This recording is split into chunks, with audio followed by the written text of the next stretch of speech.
Muy bien, amigos, bueno, pues sean todos ustedes bienvenidos a el episodio número 29 de Dialéctica Podcast. Estamos muy emocionados porque el día de hoy tenemos un invitado de lujo, Marcos Schulz, así es que quédate con nosotros, en un ratito más lo vas a conocer y bienvenidos al episodio número 29 de Dialéctica Podcast.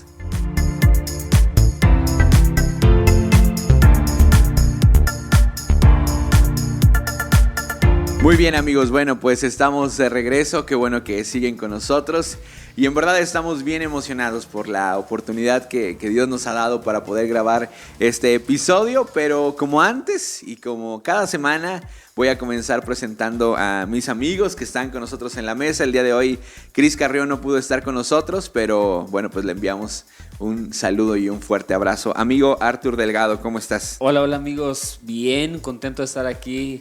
Un episodio más, contento por el invitado, ¿verdad?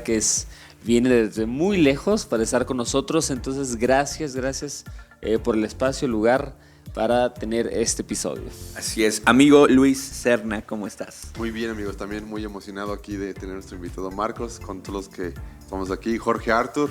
Como dices, pues Cristian no puede estar, pero ahí va a estar disfrutando ahora desde su casa como espectador, Cristian Carrión. Saludos a Cris. Sí, ojalá y se anime a sacar su cuenta y transfiera algo al podcast. Sí. Como debe ser natural. Si va a consumir, que ofrende, ¿verdad? Sí. Y bueno, queremos agradecer al Hotel Marriott por estas instalaciones que nos han prestado. Muy bonito, deberíamos de tener algo así todos los episodios. Deberíamos de tenerlo. Ojalá que alguien del Marriott lo escuche. Ojalá que alguien lo vea, sí. Marcos Schulz con nosotros, ¿cómo estás, amigo? Sí, qué bueno es estar con ustedes. Yo nací para estar bien, yo todos los días casi estoy bien. Excelente. Qué bueno. ¿Hace cuánto te tuvimos en San Luis Potosí? Porque por ahí del 2016, 2017, ¿recuerdas? Creo que fue el 16. Ok. No estoy muy seguro. Sí. Hace 5 años, porque ahorita que entró Marcos, dice, me dice, no te conozco, no se acuerda de mí, pero yo sí me acuerdo de él, porque hace 5 años fui a la congregación y oró por mí y por mi esposa, me acuerdo. Oh, wow. Hace 5 años. Hasta traías un traje típico de alguna etnia, no recuerdo cuál era, pero así hasta la gente, porque pues era un traje así como que muy destapado. Y me acuerdo que llegó ese día y sí oró por mi esposa y por mí. Qué bien. Sí. Es algo muy representativo tuyo, ¿verdad, Marcos? Cuando eres invitado a una congregación, el ir personificado, ir vestido de diferentes etnias. Trato de hacer la congregación entrar al mundo, a la cultura de que voy a hablar en ese día. Sí. Oye, ¿y la mayoría de estas culturas que representas en tu vestimenta son culturas que tú ya visitaste, que tú ya estuviste ahí? Algunas sí, algunas no. La selva, la amazónica, es donde más he ido. Nunca he sido misionero allá, sino he ido a ministrar en otras cosas, y ya que estoy ahí aprovecho para aprender, para tener experiencias, para meterme a diferentes pueblitos. El pueblo musulmán conozco, mis primeros 2 nietos nacieron en Egipto. Órale. Entonces tengo conocimientos ahí. Y otras cosas he estudiado y otras cosas invento y nadie se da cuenta. ¿Alguna vez te han confundido? O sea, o alguna vez ha sucedido algo. Sí, una vez pensaban que yo era normal, esa era la confusión. Pero, no sé, alguna anécdota de alguien que te haya visto vestido, que se haya acercado, algún curioso, fuera de la congregación. Una cosa curiosa que hice, justo después de las torres de Nueva York, yo estaba en las islas, en Jamaica o por ahí en las islas, ahí cerca de Cuba, y tenía que volar a San Diego. Entonces tenía uno de mis trajes de musulmán, entonces viajé desde aquellas islas, hice cambio en Texas o no sé dónde, y volé a San Diego, vestido como musulmán, esperando ver el temor de la gente, los aduaneros, la migración. Yo no hablaba inglés, puro Alhamdulillah, que tampoco más o menos invento también, y me sorprendió de que la gente no se asustó conmigo. Wow. Sí me quitaron tenía algo así que en uno de los aeropuertos me lo quitaron, un diente de jaguar tenía conmigo y no le pareció al tipo que estaba revisando las maletas y cosas, pero Lo que sí me ha pasado, a veces cuando llego por primera vez a una congregación, entro como musulmán, no me presento, no sí. alabanza ni nada de esto. Y he estado en congregaciones, cuando entro como musulmán, me quejo de los cristianos que son debiluchos, que no me hablen de Dios, de que nos acusan a nosotros los musulmanes de ser terroristas, pero no es que musulmán malo, les digo. Problema es cristiano no ir a tierra moros, hablar amor de Dios. Y he tenido gente que han querido, la mayoría sí creen que soy musulmán en ese momento, pero que me han querido sacar de ahí, que se han quejado en voz alta, que están ofendidos, que estoy yo quejando de los cristianos. Qué interesante. Sí, en alguna ocasión, me contaron, no tocó que lo hicieras en el 2016 cuando viniste. ¿Por qué? ¿Por qué no asististe, hombre? ¿No lo hiciste aquí en San Luis o sí? No, ese es... Cuando viniste a Ágape, bueno, yo no recuerdo. Sí recuerdo que algo que se me quedó bien grabado es que a alguien en la congre le pusiste un globo en la cabeza. Ajá. Y le con una disparaste flecha, con una flecha. Sí. ¿Y sabes? Sí. Yo. Sí. Me acusan de tantas cosas. Oye, y era uno de esos hermanos que no me caía tan bien, entonces yo estaba así, que no le dé. Muy bien, Marcos. Bueno, pues así arrancamos. Platícanos un poquito de tus inicios en el cristianismo, aunque quizá hay que remontar un poquito más atrás a la parte de tu conversión. ¿Amabas ser hippie? Yo era un buen hippie. Sí, de esos buenos. Yo era un buen hippie. Yo nací en Boston y me crié en Massachusetts. Y yo perdí a mi papá a los 9 años y eso era mucho parte de mi historia. En mi familia, mi vida, mis padres estaban un poquito, cada quien con el papel del otro. Mi papá era el de cariño y el de afecto, de abrazo, de amor, y mi mamá era distante y un poquito frío. Entonces, cuando perdí el afectuoso de los padres, me afectó mucho a mí. Y eso me mandó a mi propio mundo. Terminando la escuela, yo fui a la prepa católica, yo quería ser sacerdote, pero ya en esos tiempos, ya los 60s y los 70s, Woodstock, los Beatles, Vietnam, trastornaron el mundo y mi mundo, y yo caí de lleno en el mundo hippie.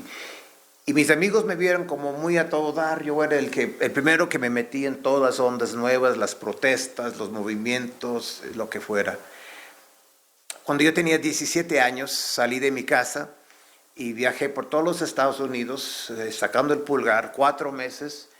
Yo supe que a los 18 años yo iba a caer a la penitenciaría porque yo iba a resistir ir a la guerra. Okay. Y a los 18 años uno o tenía que inscribirse o pagar las consecuencias. Entonces yo me estaba despidiendo de mi país y alistándome para algunos años encerrado.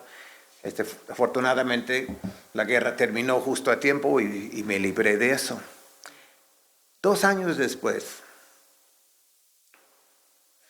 todavía hippie, pero yo sabía que algo me hacía falta. Y lo podía articular. Yo decía a la gente, estoy buscando algo que me hace falta. Otra vez saco el pulgar. La gente piensa que es el mismo Marcos hippie, aventurero, nomás conociendo a lugares, pero no. Yo iba en búsqueda. Y aquí es donde Dios, un Dios que yo desconocía, obró de una manera impresionante. Yo estaba en el noreste de Canadá, Nueva Escocia, en una comuna donde los hippies vivimos juntos, y esa era una de nuestras ondas. Y un amigo me dice, Marcos, tú que estás buscando otra cosa, yo tengo unos amigos en el estado de Virginia, te caerían muy bien. Ellos son hippies como tú, medio socialistas, y viven en una comuna. Y la mitad de la gente en esa comuna es gente con discapacidad. Wow. Ahora yo en mis veranos en secundaria y preparatoria, yo siempre trabajaba con niños con discapacidad en un programa de campamento en los veranos. Entonces mi amigo Bill pues vio que pues, yo estoy buscando algo nuevo y aquí él tiene amigos, la familia Murray en Virginia, que pues ahí debe de ir Marcos. Y le dije, gracias Bill, pero pues Virginia está lejos, no tengo planes de ir allá, pero gracias. Y salí de ahí. Viajé 800 kilómetros a Toronto, pasé una sola noche con unas personas que ni amigos eran conocidos. Durante esa única noche con ellos me dice la mujer, Marcos, nosotros tenemos unos amigos, la familia Murray, en el estado de Virginia. Tú debes ir a conocerlos, te caerían muy bien, tú que estás buscando algo nuevo. Y yo dije, qué casualidad, pero no voy para allá. Entré a Estados Unidos, a una otra comuna que había conocido 2 años antes. Quedé 3-4 días, hasta el tercer día la mujer, la amiga me dice, Marcos, debes de ir a Virginia, hay una comuna ahí que te gustaría muy bien, que nuestros amigos, los Murrays, viven ahí. La Biblia habla de, pues Pablo dice, yo tenía un celo de Dios, pero no conforme a pero no lo conocía. Yo tenía un celo de Dios, pero no lo conocía. Pero ahora sí me cayó el 20, que Dios quería que yo fuera a Virginia. Voy a Virginia y bonito todo ahí, la familia, la comuna, la gente, estaban las faldas de unas montañas, pero hasta ahí, bonito, pero nada más. Pero luego, más tarde, esa primera noche que estaba ahí, el papá de la familia me menciona que tiene una hija que trabaja en una casa hogar en Tijuana, México. Yo no tenía ni la menor idea dónde quedaba Tijuana, pero en ese instante yo supe que por esto Dios me había hecho llegar a Virginia para saber de esta casa hogar y para yo terminar ahí con ellos. Era como si relámpagos hubieran llenado el cielo. No hubo relámpagos, pero así yo supe del instante. Tenía yo 19 años y medio. Les escribo una carta al orfanatorio. Quiero ir a ser voluntario con ustedes. Me mandan una solicitud. Ahora, la solicitud tiene unas preguntas, algunas muy difíciles. Primera pregunta, ¿cómo te llamas? Pues eso sí me era fácil, yo supe eso. Pero luego decía que si has nacido de nuevo. Yo no tenía la menor idea. Ahora que leo la Biblia entiendo. Nacer de nuevo es cuando lo que Dios llama cuando uno se entrega a Jesús. Sí. Pero yo qué sabía yo de esto, nada. Y yo dije, pues no sé ni qué es. Entonces yo fui a buscar que alguien me ayudara. Ahora, fui con una monja que era muy amiga mía, pero es difícil para que hoy en día aquí pueden entender cómo eran las monjas de mis tiempos. Antes de seguir con Betty la monja, te cuento de Jerry el cura. Sí. Y no estoy exagerando ni mintiendo. Jerry era muy amigo mío, era el sacerdote de la iglesia donde yo me crié como niño católico, italiano, polaco, allá en Massachusetts. Y un día, recuerdo muy bien, fuimos 4 hombres de Massachusetts y fuimos al siguiente estado a una prisión, porque en esa prisión había un sacerdote quien había obrado contra el gobierno, unos hechos en contra de la guerra de Vietnam y estaba en la cárcel. Y nosotros fuimos a hacer una protesta fuera, apoyando al cura que estaba encarcelado. Y hicimos nuestra protesta y regresando a nuestra tierra, en el carro, el que sacó la marihuana de su bolsillo era el cura con que fuimos. Pero para que no piensen mal de él sí la compartió con todos los demás ahí. Entonces, si pueden... Practicaba el amor al prójimo. Eso. Entonces, ese era mi mundo, ¿no? Entonces fui con la monja, Betty. Le dije, Betty, mira lo que dice aquí, que si has nacido de nuevo. Ay, Marcos, me dijo, no te preocupes, esa es una idea rara que tiene la gente conservadora. Órale, le pongo sí, ¿cómo no? Y luego otra pregunta difícil, decía, ¿cuándo? Pues si no sabía qué era, ¿cómo iba a saber yo cuándo me pasó? Entonces, como tenía 19 años, más 6 meses, pues puse yo hace 19 años. Entonces, a los 6 meses nací de nuevo. Mando esto a Tijuana. Pero yo nunca había conocido un cristiano verdadero, yo en todos mis 19 años. Pero ellos luego se dieron cuenta que yo no era nada de cristiano. Al ver la solicitud, ¿no? Sí. Sí. Entonces el director hizo un trato con Dios. Dijo, Dios, voy a traer a este hombre aquí porque ocupaban ayuda. Wow. No tenían voluntarios. Y dijo, y yo le voy a tratar de ganar para Cristo. Y desde el día que llegué, me empezaron a hablar de Cristo. Ay, pero cómo me caía gordo. Ay, me caía gordo. Es que como hippie yo era bien a todo dar y nosotros habíamos dejado atrás conceptos raros como cielo, infierno, pecado, perdón, la cruz, la sangre. Sí. Nada de esto. Y él no hablaba de otra cosa. Pero luego, a las 6 semanas de yo estar ahí en este lugar, y de casualidad, y digo entre comillas, era Viernes Santo de 1974, me dijo algo que jamás yo había escuchado. Me dijo, Marcos, Cristo quiere vivir en tu corazón. Me tumbó. Ahora viéndolo ahorita es una idea tan hippie de que groovy, que Cristo quiere vivir adentro de mí. No sabía si creerlo o no, porque todo lo demás que este hombre hablaba, pecado, infierno, no lo creía. Pero consideré, dije, si yo le entro a esa onda de que él está hablando y sale que es otro cuento suyo, si no es cierto de que Cristo vive en corazones, pues yo me salgo y no pierdo nada. Pero volteando la moneda, en caso que fuera cierto, Wow. y no le entro, yo sería el hombre más tonto sobre la faz de la tierra. Entonces esa noche, muy honesto, le dije a Cristo, Cristo, yo sé que tú,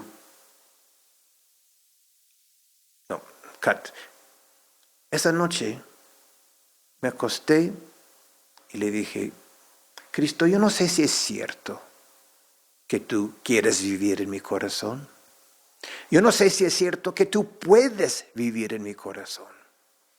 Lo único que yo sé es que tú no vives en mi corazón. Wow. Y si quieres, y si puedes, yo te invito adentro. Y mi vida cambió. Desde ese día nunca he regresado a vivir en Estados Unidos. He estado aquí en México desde entonces. Buenísimo. Qué buena historia, Marcos. Muchas gracias por compartirla. Y creo que algo que caracteriza a Marcos desde los primeros años de vida es esta emoción, esta pasión y emoción a la par por hacer las cosas. Te imagino que eras un hombre al que le gustaba estar al frente de la protesta, el que organizaba. Eso fui yo. El líder. Y me gustaría hablar un poquito acerca de pasión y emoción. No sé ustedes qué piensen, amigos. Para poder seguir a Cristo Jesús, ¿basta con estar emocionados o necesitamos estar únicamente apasionados? Híjole, yo creo que una persona que está apasionada invariablemente va a mostrar emociones. O sea, las emociones van implícitas. Solamente que hay un cierto orden, por así decirlo, o cierto gobierno de Dios en lo que en aquello que estás sintiendo. O sea, entonces no podemos caer tampoco en el solamente sensacionalismo, Sí. ¿verdad? Pero tampoco podemos ser cristianos o personas llamadas sin pasión. Entonces, Sí. la Biblia dice que Jeremías, cuando Dios lo llamó, había una pasión en su corazón. Entonces, había algo que ardía dentro de él, pero también fue dejando que Dios hablara su vida y guiara su corazón, ¿no? Claro. Ahorita, cuando escuchaba a Marcos hablar sobre su trasfondo y testimonio, ¿verdad? Hemos hablado sobre esto algunos episodios antes. Pensando un poquito en Efesios 2:10, que dice que la palabra que Dios nos predestinó desde antes de la fundación del mundo para buenas obras, para lo que Él tenía para nosotros. Veo algo a veces mucho en la vida de las personas, y lo veo en la vida de Marcos, que es que en cada uno de nosotros, aún sin Cristo, hay como una pasión o una esencia que Dios como que alinea y la lleva hacia rumbo su propósito y su camino. Porque cuando dices, Marcos, que pues eras como que medio hippie, estas cosas, sigue habiendo como esa esencia aún en ti, como que sigue habiendo algo de eso, pero ahora alineado a la voluntad de Dios. Entonces, ahí podemos ver la palabra cumplida en cada uno de nosotros, de que aún sin Cristo hay gente que tiene talentos, habilidades, hasta cierta pasión o esencia, que solamente le falta como alinearse a la voluntad de Dios. Cada uno es especial para Cristo y solamente es como configurar esa esencia, porque a veces creemos que Dios quiere como aplastar todo lo que somos. Y muchas cosas sí las quita, pero otras nada más como que las alinea. Nos sigue dejando eso que puso en nosotros, algo especial como cada ser humano. Y lo veo en la vida de otras personas, y también lo veo en tu vida, Marcos, que cuando hablas de ese trasfondo hippie, o sea, sigue habiendo algo de eso en ti, pero ahora para la gloria de Dios, ¿no? Y eso es pasión también, o sea, es como alinear eso al corazón de Cristo, ¿verdad? Y eso se transmite mucho esa pasión. Órale. ¿Será que hay algo que podamos hacer para cambiar de rumbo? O sea, ¿cuál es la clave? Suponiendo hay personas que están llenas de dones, literal, pues un don es algo que se adquiere desde el nacimiento, pero como dices, amigo, que a lo mejor ese don está mal alineado, ¿no? Que no está en el lugar correcto. ¿Qué consejo le podríamos dar a las personas para que se animen a encaminar ese don hacia el camino correcto, que es Cristo Jesús? No sé qué se les venga a la mente. Bueno, o sea, el apóstol Pablo anima a Timoteo y le dice: aviva el don del fuego, o sea, que hay en ti. O sea, no, a veces pensamos que la pasión, ¿verdad?, no es algo únicamente sensaciones, pero yo creo que la pasión es parte también como un regalo de Dios. Eso es un regalo que Dios te da a ti, que sirves al Señor, que amas al Señor, porque repito, sin emociones santas no la haces. O sea, no la haces, digo, servimos al Señor, estamos en un liderazgo, estamos, el esfuerzo que se hace todos los días por causa de por causa de la iglesia, por la causa de la obra de Cristo. ¿Cómo definirías una emoción santa? Entiendo el concepto, pero ¿cómo lo podrías definir? Bueno, la Biblia dice: anímense al amor y a las buenas obras. Para yo tener, es algo bíblico, Sí. para yo tener, o sea, no es natural en mí amar al prójimo. No es natural en mí amar a una persona. A una persona que, por ejemplo, puede suceder que en la iglesia, una persona que está batallando con un pecado y tiene 10, 15 años batallando con ese pecado, la tentación está en yo abandonarlo y ya no ayudarle. Amén. O sea, pero por la causa de Cristo y por la gracia que Él derrama sobre mi vida, entonces yo puedo seguir teniendo compasión de Él.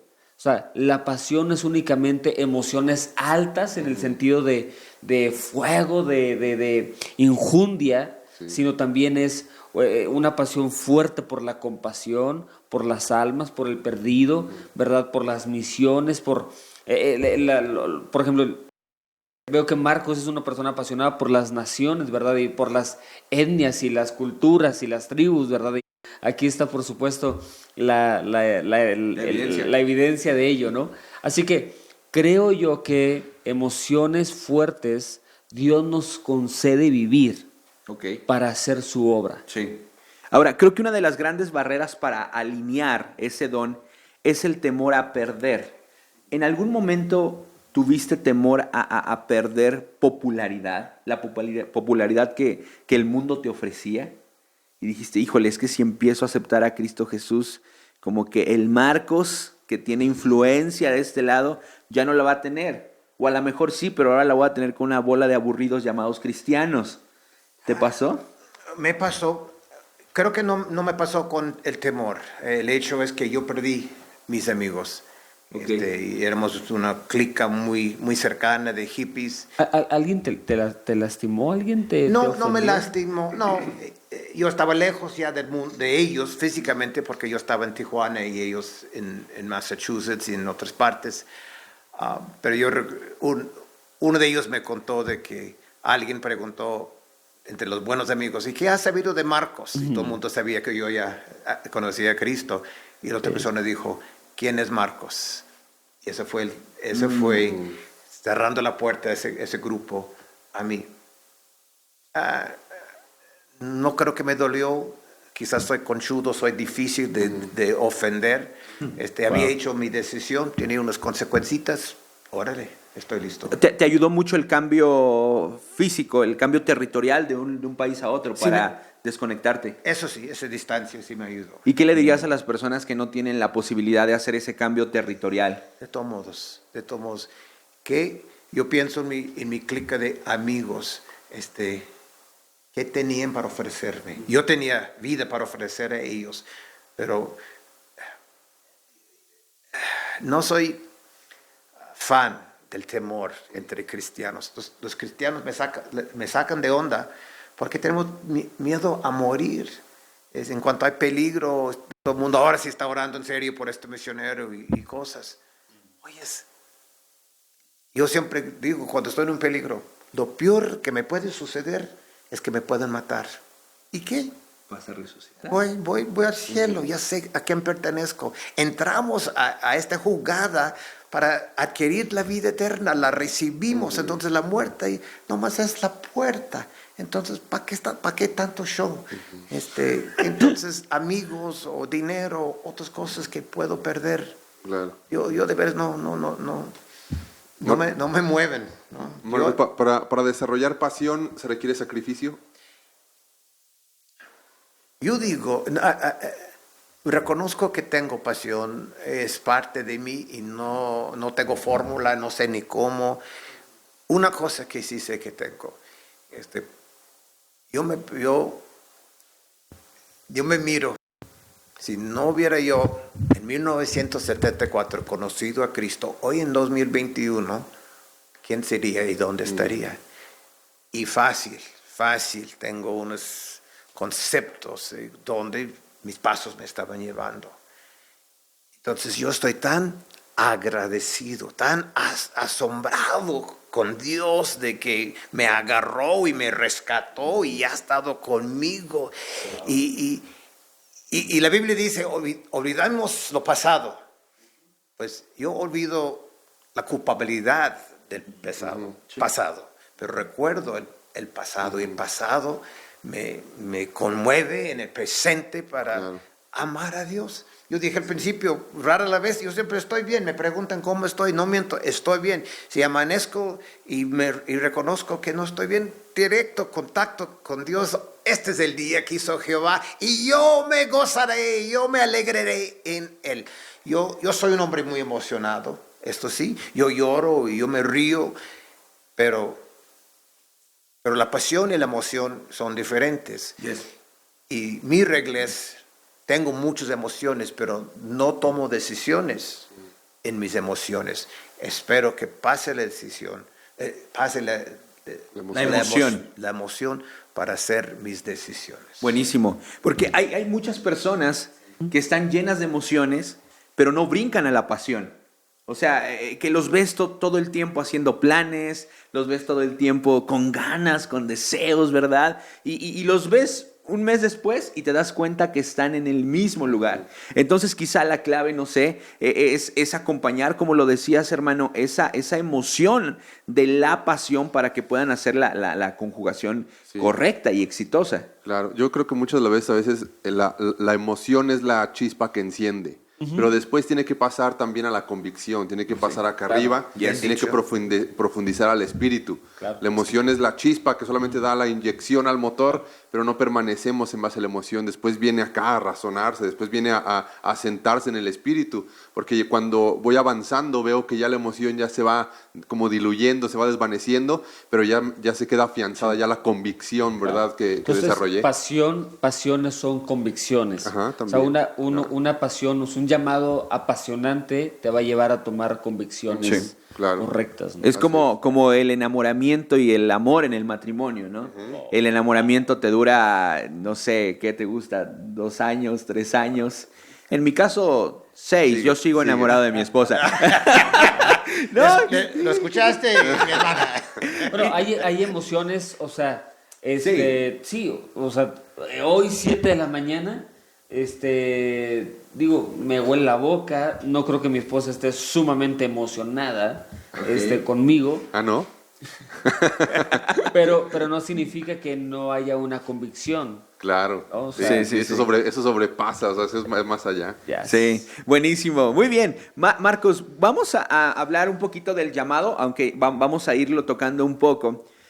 Ayer nos preguntábamos, ¿qué tan importante es la obra sobrenatural de Dios? Vamos a tratar de ir formulando bien esta pregunta.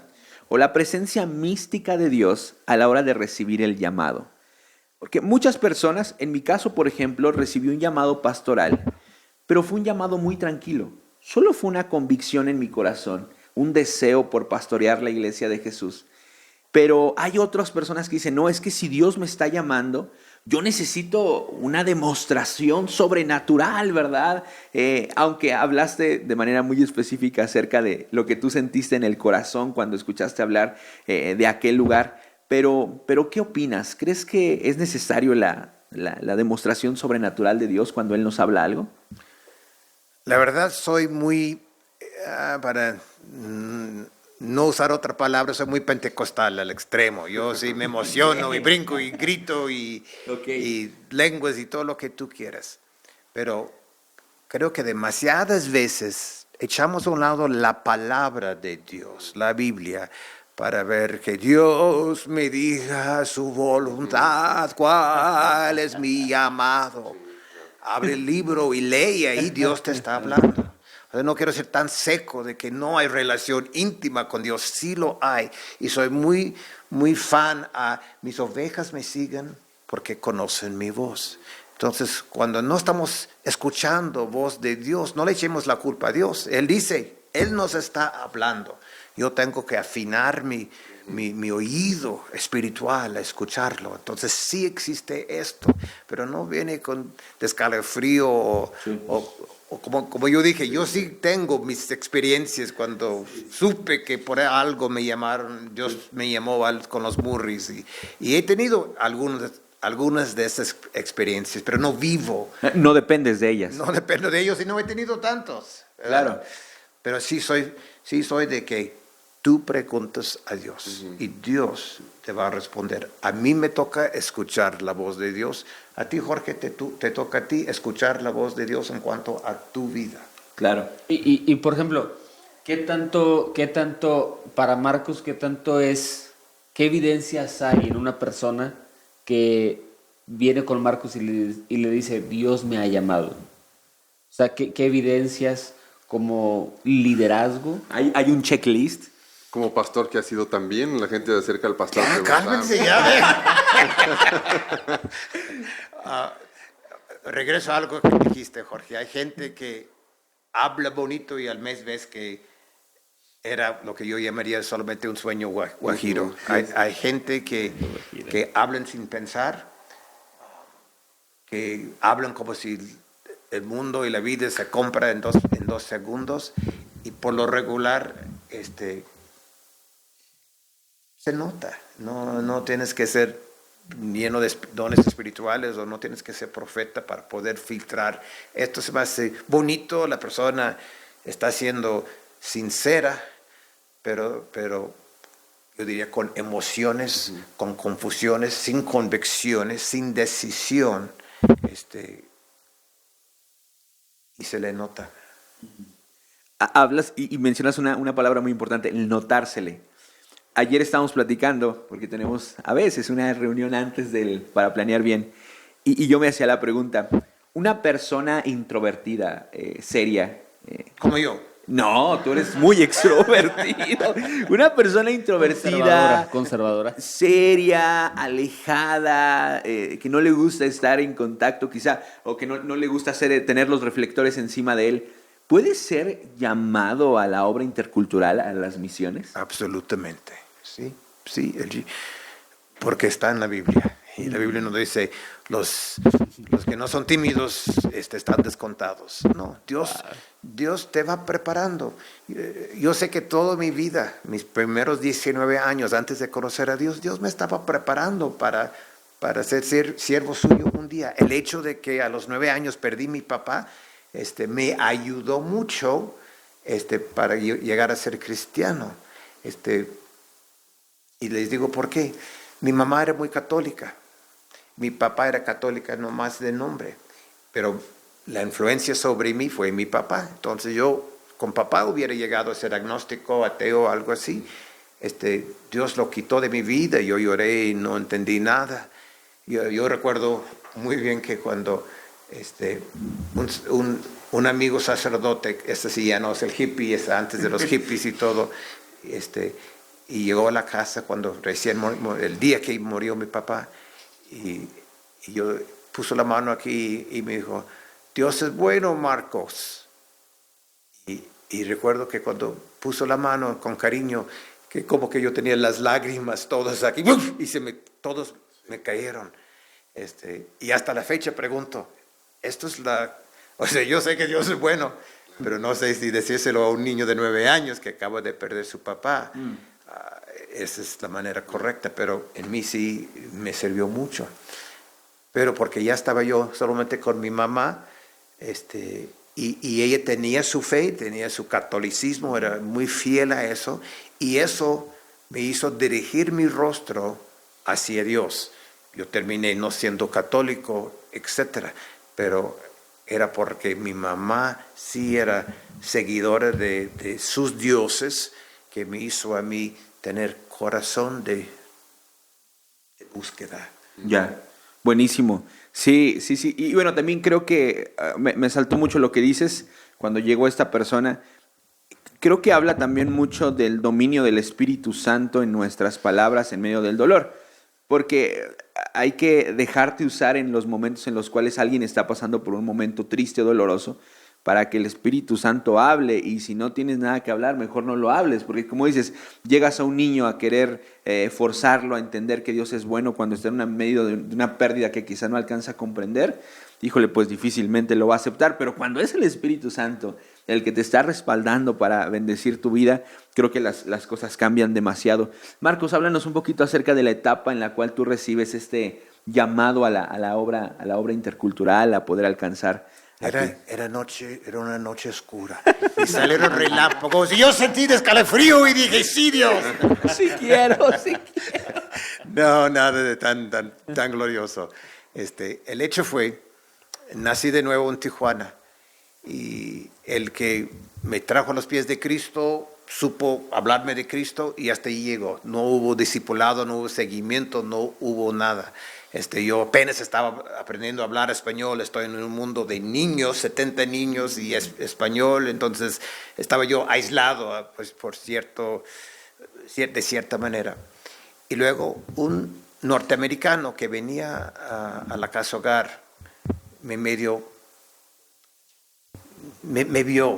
Yo me miro naciendo de nuevo y veo como una mujer embarazada caminando por la calle, llegan dolores de partos, se dobla, da a luz al niño y lo deja ahí en el camino y sigue adelante. Así nací yo de nuevo, tirado ahí.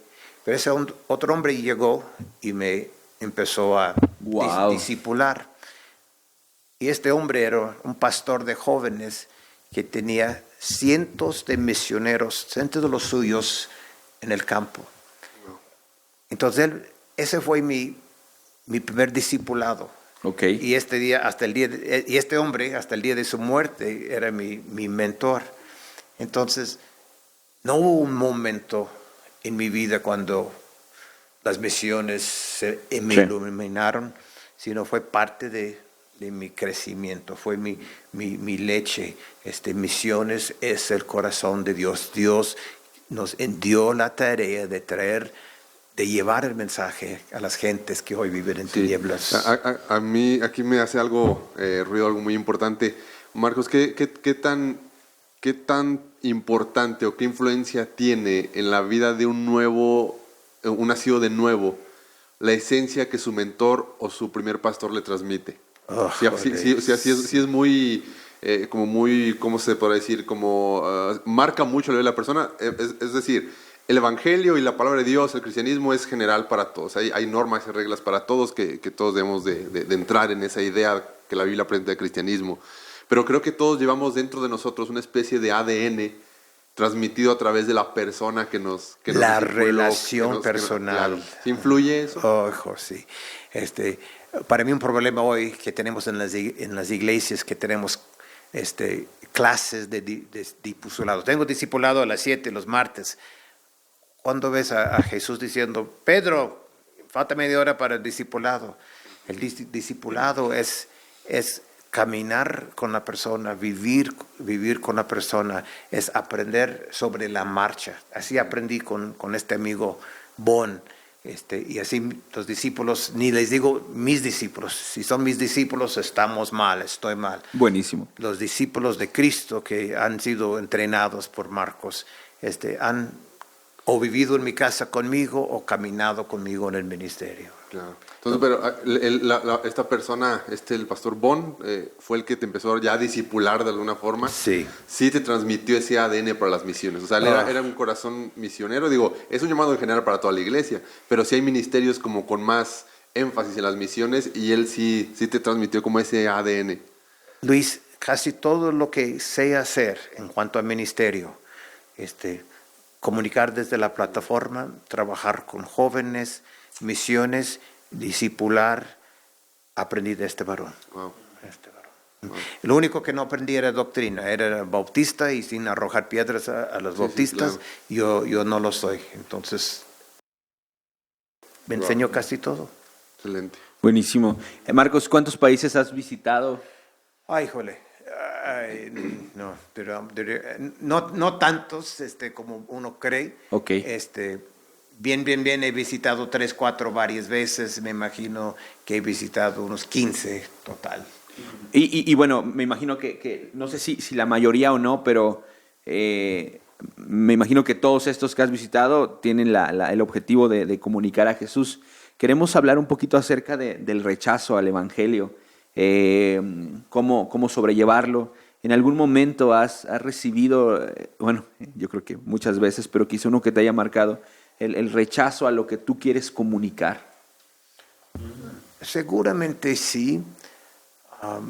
Hablando de ir a otros países, es muy importante hacer la tarea antes, si puedes, de aprender la cultura de las gentes. Nosotros pensamos como occidentales, pensamos como según la cultura en que nacimos. Vamos a Asia y es otra cultura, lo que vale, lo que es su cosmovisión, lo que ellos entienden de las verdades, son todos diferentes. Entonces, no me voy a ofender si se enojan, si se ofenden. Jesús, cuando habla de las 4 tierras y las semillas que cayeron, dijo de los últimos, y los que cayeron y los que germinaron y dieron buen fruto a 100, son los que oyeron y entendieron. Muchas veces siento que nosotros haciendo evangelismo, lo vemos como una tarea que tengo que poner en mi checklist, que sí lo hice, que yo ya le hablé de Cristo. Y decimos, no sé, pues yo ya le hablé. Y como que no nos interesa cómo está respondiendo la persona. Pero yo entiendo de este verso lo que Jesús dice, que ellos entendieron que mi tarea no es solamente decirles la palabra, sino presentar el Evangelio de tal forma de que ellos lo puedan entender. Sí, Sí. Marcos, ¿cuál es el país con mayor rechazo al Evangelio? Mayor, ¿Cuál es el país más difícil? más difícil. Yo no he ido a los más difíciles, pero yo considero Nepal, Tibet, países muy difíciles. Yo digo número uno que sería Corea del Norte, donde todos tenemos un amigo que está yendo ahí. Esos serían algunos de aquellos. ¿Qué opinas de la India? Tú y yo hemos platicado de la India. Para mí, la India es uno de los países más difíciles, no por acceso, no por leyes. Hay leyes en contra del movimiento misionero, sí, pero más India es difícil por el poder de tinieblas que está sobre la tierra. Y esto no es porque el gobierno puso leyes que no puedes entrar aquí, sino que la gente ha abrazado sus 333 millones de dioses y todos los espíritus, demonios que van con eso.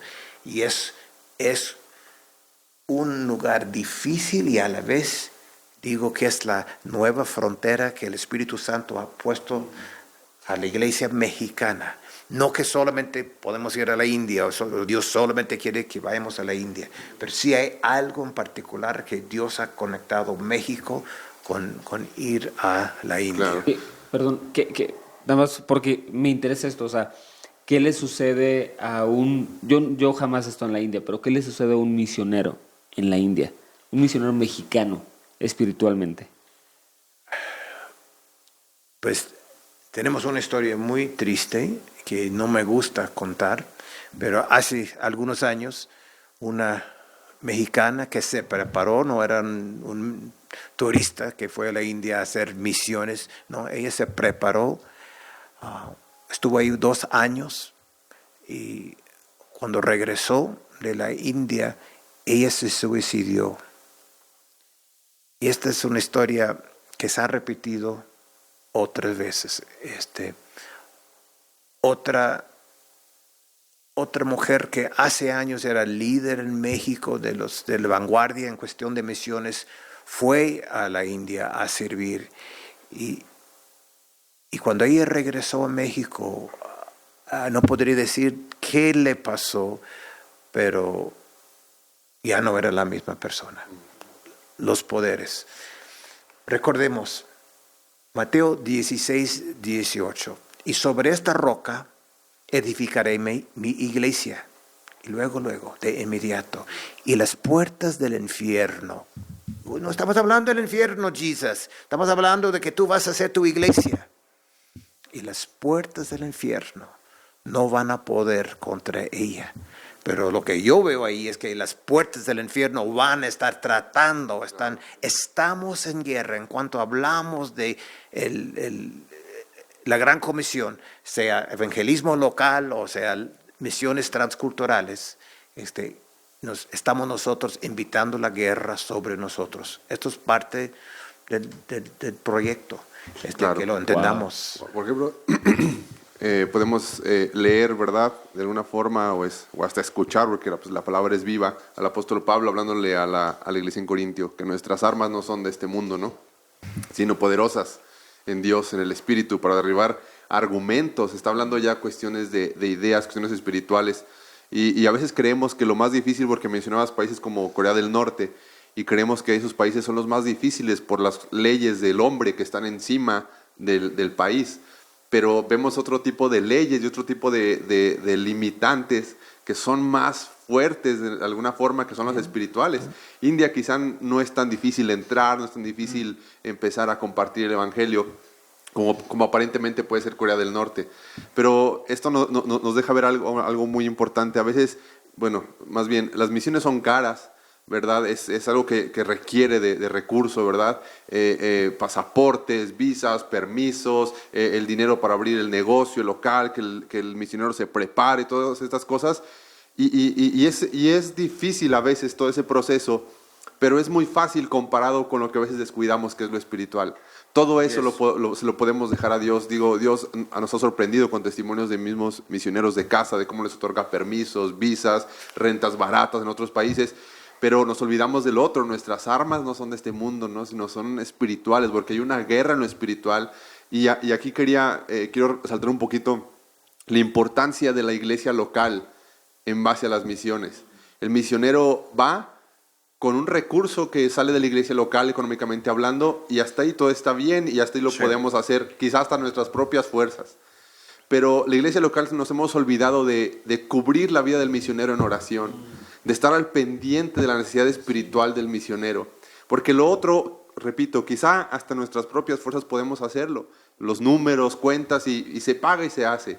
Pero lo otro se nos olvidó un poquito, y quizá países, hablamos mucho sobre la India, ¿verdad? Se nos olvida estas fronteras espirituales y este ataque espiritual que hay.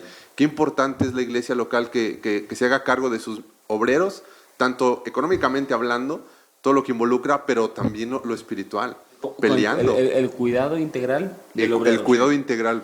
Sí, porque la verdad es que una realidad es esa. O sea, por ejemplo, yo todos los domingos, cuando estamos en la plataforma, pues animamos, ¿no?, a la gente, ofrenda intercultural, tenemos algo que le llamamos promesa de fe, pero también a la par nos hemos decidido, Marcos, los domingos, a tomarnos unos minutos para orar por los misioneros, porque a veces el pastor puede sentirse realizado con la parte de, tengo una muy buena promesa de fe.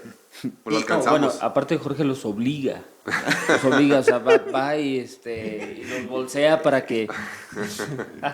Conozco una historia verídica así, pero no.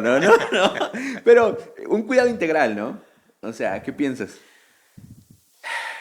Están atinando la llaga. Yo recuerdo que cuando misiones más o menos empezaron aquí en México, más o menos en 1985, en aquel entonces cuando alguien llegaba con un servidor y decía, yo quiero ir a las misiones, Dios me está mandando a Egipto, yo me emocionaba. Pero ahora me doy cuenta que no. Yo no quiero saber que tú quieres ir a las misiones. Yo quiero que me digas, mi iglesia me quiere enviar a la India. Pablo pregunta, bueno, más o menos Pablo declara, no van a ir si no están siendo enviados por su iglesia. Buenísimo. Entonces eso abre el cuadro. Sí. La iglesia enviadora, ¿cuáles son sus responsabilidades? Porque casi lo que hacen es celebran la ida. Es otra estrella en nuestra corona. Ajá. Tenemos misioneros en Libia. Pero a los 6 meses hay cambios aquí, cambio de liderazgo, cambio de pastor, y estos están más y más y más fuera del mundo. Uh-huh. Aparte de sostenerlos, es orar por ellos, pero yo creo que muchas gentes mencionan los misioneros cuando están comiendo sus tacos. Señor, damos gracias por esto y bendice a los pobres, y también pedimos que bendigas a los misioneros que están allá. Pero están en guerra, están en el frente. Demonios están alrededor de ellos, necesitan más que una breve palabra antes de que yo coma mis tacos. Necesitan una intercesión seria. Y otra cosa que hoy en día tenemos mucha ventaja es, yo siempre he dicho como varón, una de las dificultades más pesadas para el varón misionero es que vive en un mundo donde casi todos o son mis discípulos o gente que estoy tratando de ganar, pero tengo pocas personas que son amigos. Y entonces el aislamiento. Tenemos la historia de Elías. Elías en la cueva huyó porque Jezabel tenía una furia que iba a matar a él. Y cuando Dios dice, ¿qué estás haciendo aquí, Elías? Elías se defiende. Más o menos dice, soy el único cristiano que te queda, Señor. Mataron los profetas y todos te están abandonando y solamente yo, entonces lloré y me escondí. Y Dios dice, estás mal, hombre. Tengo contado 7,000 personas que me están siendo fieles y contigo son 7,001. Deja de llorar y regresa al campo. Ve y haz esto y lo otro. muchos misioneros están con este sentir que nadie me quiere, nadie está orando por mí, nadie sabe lo que estoy haciendo, aquí donde vivo no se ríen cuando trato de hablar su idioma, estoy tan a solas. Pero hoy en día, un WhatsApp, una llamadita gratis. ¿Cómo estás, carnal? Estamos orando por ti. Sí. Tan fácil. Antes era mandar una carta que duraba un mes para llegar y otro mes para que él te contestara y otro mes para que te llegara su respuesta. Tenemos esa ventaja de una llamada sencilla al misionero. Estoy contigo, estamos orando por ti, estamos pensando en ti. Así de fácil. Marcos, buenísimo. Mencionaste que la iglesia envía al obrero. Un obrero que dice que su iglesia no lo quiere enviar, ¿qué debe de hacer? Debe de ponerse delante de Dios. No me gusta nunca ser un pastor que recomienda a alguien que cambie de iglesia. Entonces esta persona tiene que decidir que si Dios está usando su liderazgo para decirle, ahorita no es tu tiempo, o si su liderazgo sencillamente no abraza el mundo fuera de la iglesia y que esta persona debe de buscar otra cobertura. Buenísimo. Hablemos un poquito acerca del Espíritu Santo en esta parte, en dos aspectos. Primero, mencionaste una intercesión seria. Defínenos intercesión seria. Creo que esto va a ser bastante saludable para las personas que lo estén escuchando, para darse una idea de cómo es verdaderamente interceder por un obrero intercultural. Sí. Tenemos un problema que yo a los misioneros les digo, si ustedes no comunican con la gente, ellos no van a saber orar por ti. Lo que tú más necesitas es oración. Pero el misionero tiene mucha responsabilidad de informar a la gente. Pero tomar el tiempo de hacer una carta o hacer un video es difícil, es un reto. Tú estás solo ahí, tienes tanto que hacer y escribir, etcétera, se te hace difícil. Pero la regla es que un pueblo no informado, desafortunadamente, es un pueblo que no está orando. Si no nos está diciendo el misionero qué onda, no sabemos qué orar. Ahora, volteando la moneda, no vamos a echar la culpa al misionero. No me informó, entonces estoy libre. Marcos dijo, no. Dios, hablando del Espíritu Santo, dice que cuando no sabemos cómo orar, déjame cambiarlo un poquito. Cuando el misionero no hace el tiempo para escribirte una carta de oración, un WhatsApp, entonces podemos orar en el Espíritu Santo. Buenísimo. Y orar en el Espíritu Santo es no solamente atinar la necesidad, porque estamos orando conforme el Espíritu, sino también estamos trayendo más poder espiritual a lo que estamos pidiendo. Buenísimo, muy bien. Ahora, tenemos amigos obreros interculturales, misioneros que escuchan el podcast, y es bien interesante lo que hablaban hace ratito acerca de esta parte espiritual, esta lucha del misionero en tinieblas en otro país donde no está. ¿Cómo podemos recordarle a los obreros o a los candidatos que el Espíritu Santo está con ellos? Hace poquito decía un amigo, no, pues el Salmo 23 está bien padre, pero una vez que te llegan las preocupaciones se te olvida completito. ¿Cómo le podríamos recordar a las personas? ¿Cómo les podríamos animar a que recobren o recuerden esa autoridad dada por el Espíritu Santo cuando están en medio del peligro, en medio de la desilusión, de la tristeza? Buena pregunta. Me hace pensar 2, 3 cosas. Fácil, el misionero va a tener el derecho de decir, sí, es fácil para ti allá en San Luis decirme a mí que Dios está conmigo, pero tú no estás aquí, tú no estás viendo el rostro de la persona que está viviendo enfrente de mí, y tú no estás escuchando a mi hijo cuando él se despierta en la noche llorando porque escucha ruidos en su cuarto y está soñando con demonios. Entonces, sí, tienen la razón ahí, tú no estás ahí. pero mencionas la autoridad que tenemos. Casi en todas las veces, por ejemplo, Mateo 28, toda autoridad me es dada, entonces vayan ustedes. Mateo 10, en los evangelios encontramos que cuando Dios nos manda, por lo regular, nos recuerda de la autoridad que nosotros tenemos. Tú estabas hablando antes de problemas que me hizo pensar en misioneros que van mal equipados, que en realidad no han, saben decir somos más que vencedores, pero no han tenido la experiencia con los rangos de demonios, no han recibido quizás el bautismo en el Espíritu Santo para poder orar en lenguas, no han de veras abrazado el concepto de lucha, de guerra espiritual, de tomar autoridad, de reconocer el hombre fuerte, que tú estás invadiendo su lugar, pero tú tienes derecho porque tienes la autoridad de Cristo. Ahora, a muchas personas que van de misioneros sobre la marcha, les cae el 20, porque están frente a frente al enemigo y sí se profundizan en armamento espiritual, y eso es bueno. Ya ni recuerdo lo que preguntaste y no sé de qué estoy contestando. No, sí la respondí. Sí. Buenísimo, buenísimo. Y bueno, Marcos. Ustedes son muy animadores porque todo aquí es buenísimo, buenísimo. Mi esposa nunca dice buenísimo, buenísimo.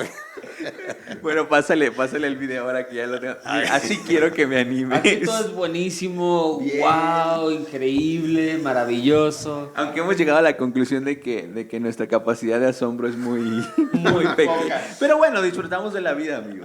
Okay. Por fe lo hacemos, por fe lo hacemos. Nos importó, nos asombramos, ¿no? Sí, importa. Ok, hay personas que llegan a pensar que solo el pastorado o el misionero son los más altos llamados de Dios. Entonces, ¿qué hay de las personas que creen eso, en primer lugar? Segundo, de las personas, por ejemplo, una mujer que quiere ir pero su esposo no quiere ir. ¿Cómo trabaja? ¿Qué se hace en esos casos, no? Sé que tiene que tranquilo, o sea, varias cosas, ¿no? Pero ¿cuál es la función de la iglesia? Eso es a lo que voy. O sea, ¿cuál es la función de la iglesia en cada aspecto de lo intercultural, del llamado intercultural como iglesia? Sí, más en específico quizá de la madre de familia, del papá que tiene su taller o trabaja en una empresa, o sea, más en lo cotidiano, porque a veces tendemos a desconectarnos un poquito y ver, como decía Arturo, al pastor, al misionero como que en un lugar alto. Y el 90% que por general es la gente que asiste a la congregación como en otro lugar. Y sobre todo, ¿qué hace el papá y la mamá? Que el chico que tiene un año en la carrera de administración. De medicina. De medicina. Y le dice, escuché este fin de semana a Marcos Schultz en la iglesia y me siento un llamado de Dios muy fuerte. Estoy trastornado. ¿Algún papá te la ha hecho de bronca? Bueno, ya son demasiadas preguntas. Vamos por una. Vamos con la primera. Eso se puede editar. Bueno, Vamos con la de la pareja. Cuando mi pareja tiene un llamado o cree tener un llamado, pero yo no lo tengo, ¿qué se recomienda? Ahorita vamos desglosándolas. Okay, eso sí era de lo más fácil y casi lo único que entendí de ti, hombre. Obviamente la pareja, no importa cuál de los dos quiere y el otro que no quiere, tienen que estar de acuerdo. El campo misionero es un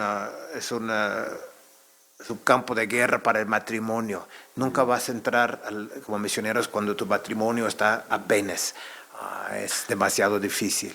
Pero los dos tienen que estar de acuerdo para ir al campo. Entonces, si yo quiero ir y ella no quiere ir, entonces no podemos ir. Sí. No lo voy a chillar. Voy a decir, ok, Señor, entonces aquí estoy, entiendo que aquí estoy. Ahora, enséñame qué puedo yo, qué tengo que hacer, qué quieres tú que yo haga para las misiones desde aquí. Todos estamos llamados a las misiones. Algunos están llamados a ir, pero los que no están llamados a ir al frente están llamados a a trabajar con el mismo vigor y con la misma, el mismo compromiso para la obra allá. Entonces, Señor, ¿qué tengo que hacer aquí? Que sería la parte a la que se refería Arthur, no ver al misionero o al pastor como los máximos encargados, los únicos que pueden llevar a cabo la obra. Regresamos al estudiante. Imagínate que, voy a mover un poquito, a ver si nos escucha, ahí está. Imagínate a una persona, vamos a ponerla más dramática, hermano. Estamos estudiando el último semestre de medicina, pero escuché a Marcos Schultz y yo estoy decidido, me quiero ir. Llega el joven a la casa, los reúne a todos, les invita unos tacos para darles la noticia. A la familia. Con su última quincena. Con su última quincena, porque ya estaba haciendo prácticas. ¿De qué son los tacos? De pastor. ¿De dónde son los tacos mejor aún? Y la familia entra en shock porque, no, ¿cómo que te vas? ¿Qué hace? ¿Qué se debe de hacer? Okay, te cuento una historia. Un congreso misionero, yo era el orador en el año, hace muchos años. Una chica había estado en entrenamiento por 4 años para ir al campo misionero. El domingo, los líderes de la congregación la iba a orar por ella. Ya tenía su boleto de avión para volar al mundo musulmán miércoles de esa semana. Entonces, en el congreso yo estaba compartiendo todos los días. Llegamos domingo a la reunión, ya no me tocaba compartir. Y en cuanto empezó la reunión, el pastor nos anuncia: anoche Estados Unidos bombardeó Afganistán y empezó una guerra. Era exactamente un mes después de las Torres de Nueva York. Y les voy a decir con toda pena, híjole, todavía recuerdo donde yo estaba sentado en esa congregación no recuerdo dónde, sí recuerdo. En el lugar de la iglesia donde estaba sentado. Sí. Y yo pensé, ay, lástima, fulana ya no va a poder ir después de toda esa preparación. Y más al rato, la misma reunión, pasó fulana con su papá y su mamá cristianos a ambos lados de ella. Y les diré que en mi experiencia, los papás que más no quieren que sus hijos vayan al campo misionero son los padres cristianos, son los que más se oponen. Y ese día, con su mamá y su papá apoyándolo a ambos lados, me avergonzó a mí, aunque yo no había hablado en voz alta, gracias a Dios. Y ella dijo: ahora más que nunca tengo que ir. Es más, ay de mí si no voy. Wow. Y esta chica voló miércoles al Medio Oriente para empezar su carrera como misionera. Pero lo que me impactó fue que mamá y papá dejando su niñita ir, según los pensamientos de nosotros, a morir allá. Pues no murió. Entonces, regresando a tu pregunta, que el estudiante escuchó a Marcos Schultz. Bueno, si escuchó a Marcos Schultz, no ganó mucho, pero si alcanzó a escuchar a Dios y Dios le está diciendo que vaya, ay, los papás tienen cada razón por qué gozarse, que han creado un hijo de 24 años que ama a Dios y busca a Dios y escucha de Dios. Y de casualidad está ya por terminar medicina. Ahora, hay mucho lugar, obviamente, para doctores en el campo. El ejemplo que usan, cualquier trabajo que tú tengas, tú eres bueno para desponchar llantas, te ocupan en una parte del mundo en las misiones. Sí. Entonces, le toca a este muchacho recordar: mis ovejas me siguen porque conocen mi voz. Que él escuche: Dios, escucho que tú me estás enviando. Ahora, ¿me estás enviando hoy 3/4 de médico o debo de esperar otro año? Sí. para terminar. Y voy a ir para servir como médico en alguna parte. ¿Dónde? O si me estás diciendo que ya siempre no voy a ser doctor, quieres que vaya a estudiar lenguas y que vaya a tal parte. Le toca a aquel muchacho decidir y los padres a sentir un santo orgullo y un gozo. Sí. Qué privilegio ser padres de un misionero. Yo quisiera agregar algo, y es que muchas de las veces el saber hacia dónde voy o el querer ir no significa que estoy listo. Por ejemplo, los discípulos sabían ya cuál era la comisión, pero Jesús les dijo, todavía no, ¿verdad? Hay muchos casos donde quizá ya está el corazón dispuesto, las ganas, igual ya hay una visión clara de hacia dónde. Y la emoción de ir ahorita. De ir, pero no significa que estés listo. Hay que esperar el proceso, ¿verdad? Hay que esperar el tiempo para estar listo y desarrollar esa convicción en el tiempo. Entonces, a veces confundimos el querer, el ya querer ir con el ya estar listo. Pues ya es el momento, ¿verdad? Ok, ya sé a dónde, tengo clara la visión, pero todavía no es el tiempo. Voy a esperar para ser enviado. Y añadiría, diría menos lo que estás diciendo, Luis, y no solamente es de que no estoy listo, quizás yo sí estoy listo, sí, quizás Dios ve que yo estoy listo, pero quizás no es el momento, no, el campo donde Dios me quiere esperar, está esperando que otra persona vaya, salga, suceda algo ahí. Dios es la obra de Dios y Dios conoce los tiempos. Entonces, no porque escuchaste ni a Marcos ni a Dios, quiere decir que mañana te tienes que ir. Fácil, puedes esperar hasta pasado mañana. Y es que a veces quizás es una de las razones por las cuales los seguidores de Jesús, los cristianos, somos como catalogados como personas que no tienen orden, ¿verdad? Y yo creo que a veces la falta de orden, la falta de tranquilidad, como nos decías hace rato, el poder meter las emociones al refrigerador, nos pueden llevar a poder ejercer una decisión más clara. Estamos cerrando ya, Marcos, la verdad es que ha sido un gran episodio, pero nos gustaría que nos dieras tu opinión acerca de lo siguiente. ¿Cómo un pastor o un movilizador como tú puede sacar el máximo potencial de un joven, de una persona? Sin duda alguna, todos cuando llegamos a los pies de Cristo, llegamos con esta madurez, quizás semejanza a la de un niño, y el Señor nos lleva evolucionando de a poco.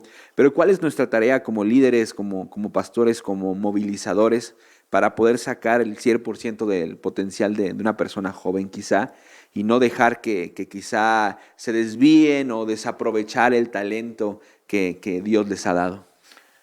Bueno, a todas las naciones y hagan discípulos. Ahí entra hermano Bon al cuadro, el que me vio a mí tirado sin alguien dirigiendo.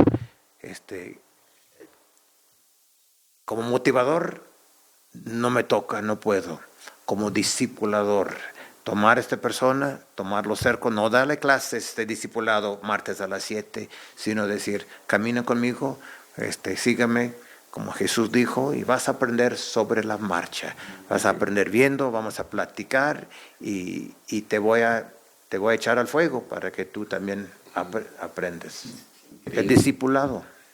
Buenísimo. Por otro lado están las personas que quizá saben que tienen ese llamado, porque ese es un llamado general, está dentro de la voluntad general de Dios el hablar acerca de Jesús, pero no se animan a hacerlo, o sea, no se animan a hacerlo por la pena, hablando de un contexto local, el miedo.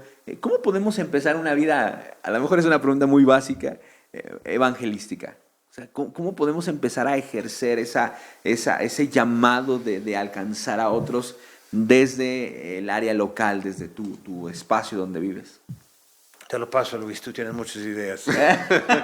No sé si tengo una respuesta hacia eso, pero quisiera conectarlo pero con tengo algo. otra duda. Pero tengo otra duda. Dijo el pastor, ¿verdad? No tengo respuestas, pero tengo otras preguntas. Conectándolo un poquito con esa idea, quisiera, Marcos, que nos ayudaras a entender o a diferenciar. Esto lo he estado compartiendo estas últimas semanas, o más bien a partir de que estamos anunciando este fin de semana intercultural en la iglesia, he estado invitándole a las personas a que puedan desarrollar una compasión por el perdido y que no nos estanquemos como en la lástima. ¿Cómo puede una persona saber que lo que está sintiendo es compasión por el perdido y no una especie como de lástima? Estaba leyendo un libro que se llama Cuando ayudar hace daño. Y este pastor desarrolla la idea de cómo a veces muchos ministerios son motivados por la lástima y no tanto por la compasión hacia la persona. ¿Puede una persona estar siendo movida por la lástima y no tanto por la compasión? Sí. Sí estaba mejor tu pregunta que la mía. Está bien, porque tampoco no tengo respuesta a la suya, pero compasión, hablamos de compasión cuando hablamos de emociones, y no sé si compasión es una emoción, no creo que se clasifica ahí, porque vez tras vez veo a Jesús. Jesús tenía compasión de la gente y esa compasión le motivaba a hacer algo. Ponle Mateo capítulo 14. Es un día muy difícil para Jesús. Acabo de escuchar que su primo Juan el Bautista fue decapitado. Se apartó a solas, a estar a solas, a trabajar esto, y llega mucha gente y quieren ministerio, quieren sanidad. Y Jesús es movido por su compasión, tiene compasión de la gente. Cuando él no tenía que tener compasión, él tenía que tener un tiempo aparte con Dios. Yo siento que en la iglesia, la compasión debe de ser nuestra fama. La compasión debe ser nuestra marca. La gente debe de poder ver a Arturo y no decir, ay, él no golpea a su esposa y él no pelea y él no toma y él no usa droga, él es cristiano. No, debe decir, yo veo como él, como nadie. Para el carro, porque ve una persona tirado ahí con su cobijita y va y lo levanta o va, le comparte algo que tiene.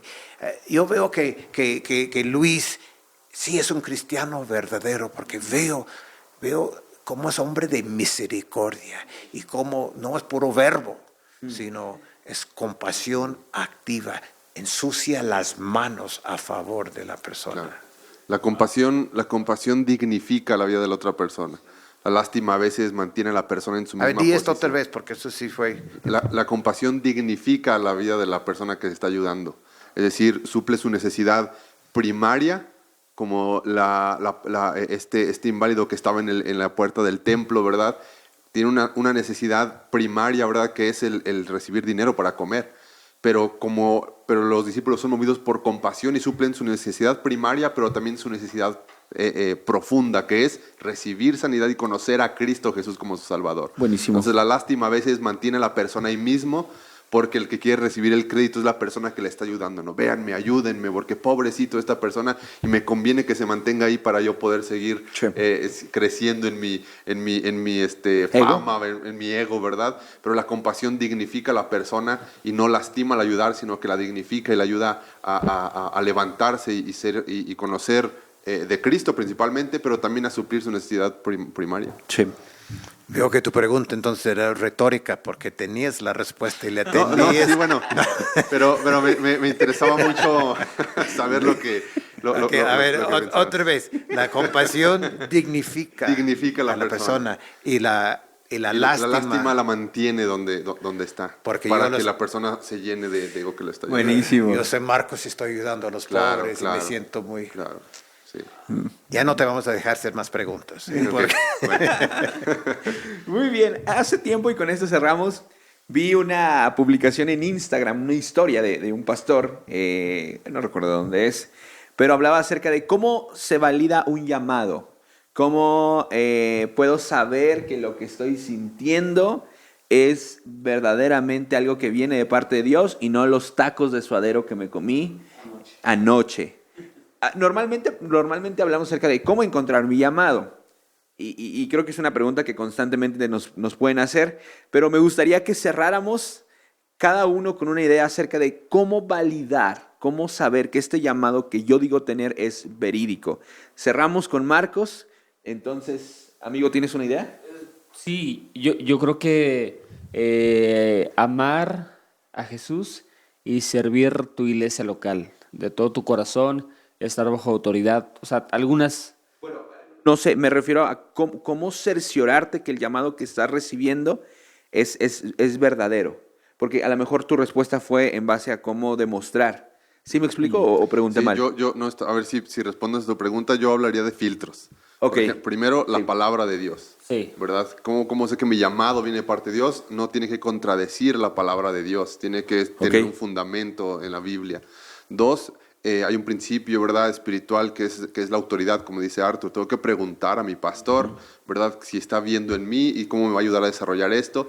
Claro. Y después la iglesia local creo que también cumple esa misión de ver en mí lo que Dios también me ha confirmado. Claro. Y yo lo viví en mi propia experiencia, ¿no?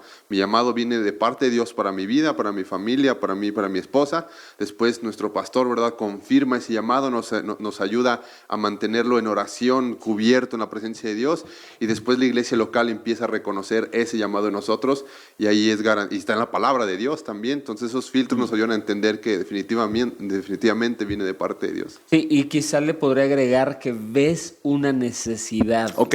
Sí. Sí. Ves una necesidad que aunque... Uy. No, sí, sí. Obviamente, sé que hay necesidad aquí y en todo el mundo, ¿verdad? Pero ves una necesidad específica Ok. y algo te carga para allá. Sí, claro. Estaba leyendo un folleto del ministerio de OM, no sé cómo se pronuncie, este barco, Logos Hope, y decía algo bien importante. En la introducción decía, los latinos en su mayoría están siendo alcanzados. Es importante que ahora los latinos puedan ir a alcanzar otras partes Así del es. mundo. Y esta parte me pega mucho en la parte de cuando pastores vienen a iglesias, a ciudades como San Luis Potosí, a abrir una iglesia. ¿Será verdaderamente necesario venir a San Luis Potosí a abrir una iglesia? ¿O es mejor ir a otro lugar donde... ¿Qué piensas acerca de eso? Pienso que hay muchísimas personas que no se congregan en una iglesia Ok. en nuestra ciudad. Buenísimo. Y creo que mientras eso no suceda, tienen que abrirse más iglesias. Ok. O sea, más congregaciones. Sí. O Entonces, sea, es creo un buen eso. tema ese, después Sí. lo podemos... Otra de las formas con las que yo te animaría a validar tu llamado es qué tanta esencia de eso a lo que estás siendo llamado hay en ti, qué tantas cosas has vivido. Chino Castillo, que está en Costa Rica, es un hombre que es misionero desde que yo lo conozco. O sea, si tú le decías, oye, vamos a irnos a una casa abandonada, a un baldío y no va a haber camas, él contento, ¿no? Yo me cobijo ahí con la tierra. O sea, creo que esa esencia Dios la depositó en él. Entonces, creo que qué tan bueno eres para desarrollar naturalmente el llamado al cual Dios te está empujando. Cerramos con broche de oro, amigo. No sé si tengo ni broche ni oro, pero recalco, primero, tengo que saber yo que yo estoy escuchando de Dios, no Ok. es emoción. Mis ovejas me siguen porque conocen mi voz. Entonces, toda mi vida hasta este punto he estado practicando escuchar la voz de Dios. Muchas veces me doy cuenta que me equivoqué. No me pateo, no me digo yo no sirvo para esto, sino digo, ok, aprendo de mi error y sigo afinando mi oído. Segundo, entiendo que ese llamado que creo que Dios me está dando no necesariamente es algo que yo estaba deseando, no es necesariamente algo que a mí Ok. me gusta. Dios está dando órdenes, no yo. Perdón, aquí tengo las cosas escritas. Número 3, tengo que estar seguro, sea o no sea el llamado, de que yo no lo estoy entrando por mi ego, por mi fama, por mi reputación. Si hay una gota de esto en yo entrar en algo, ya está contaminado. Esto no puedo permitir, no puedo dejar que mi cabeza se hinche. Ya tengo la cabeza muy gorda como estoy. Si me empiezo a creer grande de mí mismo, me voy para abajo. Número 4, yo tengo que estar dispuesto a ser un siervo invisible. Si nadie me ve, si nadie me aplaude, si nadie me dice, órale Marcos, Y yo quiero estar dispuesto a servir porque estoy convencido de que Dios sí me está llamando. Buenísimo. Muy bien. Muy bien, Marcos, sí dijiste tus filtros, ¿verdad? Sí. Ok. ¿No tienes otra pregunta? Marcos, un gusto tenerte con nosotros, de verdad un deleite bien grande, estamos seguros que va a ser de mucha bendición este episodio. Gracias. Platícanos, bueno, ya quiero cerrar, muy rápido acerca de SECAM, ¿de qué se trata? Órale. En Ensenada tenemos una escuela bíblica, tenemos algo fascinante, algo excelente. Esta escuela de 4 años ha sido ya acreditada por CEP. Órale. Entonces vas y estudias 4 años de escuela bíblica y recibes ya tu licenciatura autorizada por el CEP. Okay. También tenemos, ya buscas algo más sencillo, una escuela de un solo año. Hay más información. Dejamos los links, amigo, ahí en el video, Okay, para bien. que la gente los busque. Oye, y las babies, los boys y los besos. Hace muchos años escribí este libro, pero la verdad ha tenido mucho impacto acerca de las relaciones entre los hombres y las mujeres. Ven que está cortito, está buenísimo, está bueno para los jóvenes y está bueno para los padres. Es muy franco. Y los jóvenes lo aguanten, pero también Okay. que los padres lo aguanten. Oye, ¿nos dejarías uno para autografiado y todo el rollo? No, ¿cómo no? Y esto Para las personas de dialéctica. se puede encontrar en la página de la distribuidora Pescadito. Ok. Pescadito con K, P-E-S-K, pescadito.com, y ahí tenemos este libro. Órale, entonces vamos a estar regalando un libro de Marcos Schultz, ahí dedicado y todo el rollo. Amigos, gracias y un saludo especial y un agradecimiento para Mike y Diego que estuvieron el día de hoy en la producción. Se descansa bastante. Que son siervos invisibles, ¿eh? Sí, ahí está. No se ven. Entonces, bueno, pues muchas gracias. Gracias, amigos. Gracias a todos, son geniales. Y nos vemos en el episodio número 30, ya para empezar la 4ª temporada de Dialéctica Podcast. Que Dios te bendiga, muchas gracias, nos vemos hasta la próxima. Bye. Bye.